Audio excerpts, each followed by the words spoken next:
नमस्कार दोस्तों, हमारी आज की कहानी का नाम है बदनामी। राधिका घर की छोटी बहू है। उसके घर में पति, सास ससुर, जेठ जेठानी और बच्चे रहते हैं।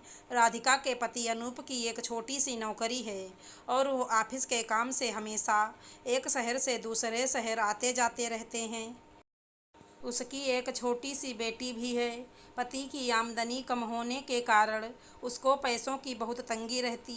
वो अपनी इच्छाओं को तो मार चुकी थी, पर बेटी के लिए चिंतित रहती। एक दिन उसने निर्णय लिया कि वो पढ़ाई का सदुपयोग करेगी। 2 दिनों के बाद जब पति घर आए तो बोले, इतनी मेहनत करता हूँ फिर भी ज़्यादा नहीं कमा पाता। तुम्हें और सानवी बिटिया को भी कम पैसों में किसी तरह गुजारा करना पड़ता है। ये देखकर बहुत दुखी हो जाता हूँ। आपसे इसी बारे में मुझे बात करनी है, राधिका ने कहा। तो उसका पति थोड़ा घबराते हुए पूछा, क्या? पति को शांत भाव से समझाते हुए उसने कहा, मैं सोच रही हूँ कि मैं भी कुछ काम करूँ। मैं पढ़ी लिखी हूँ, कहीं जॉब कर सकती हूँ। सानवी को संभालने के लिए घर में बहुत से लोग हैं। मैं घर के कामों को निपटाने के बाद ही ऑफिस जाऊंगी। अगले साल से सानवी स्कूल भी जाने लगेगी। जिम्मेदारी बढ़ेंगी तो ज़्यादा पैसों की ज़रूरत होगी।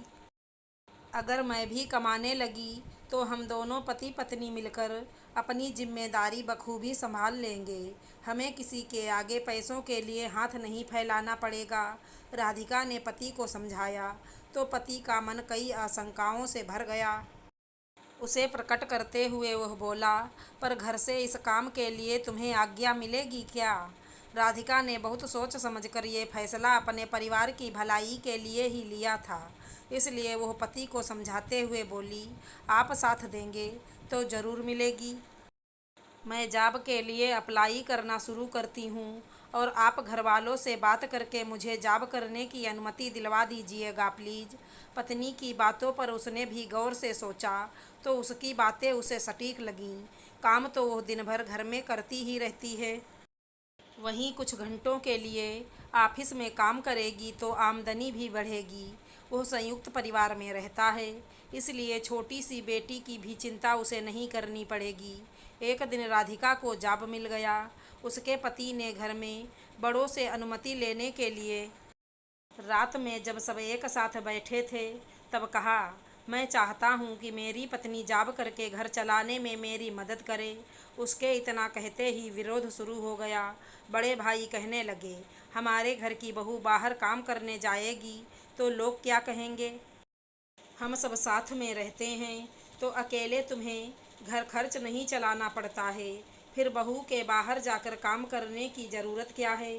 उनके चुप होते ही भाभी ने कहा, घर की बहू के जॉब करने से हमारे घर की बदनामी होगी। ये सुनकर वह तिलमिला गया और गुस्से में बोला, मेरी पत्नी गलत काम करने नहीं जा रही है। वो पढ़ी लिखी है और एक सम्माननीय पद पर काम करेगी। इससे घर की बदनामी नहीं होगी, बल्कि हमारे घर का मान बढ़ेगा। राधिका घर से बाहर रहेगी, तब तक सानवी आप लोगों की देख रेख में रहेगी तो हम दोनों पति पत्नी निश्चिंत रहेंगे।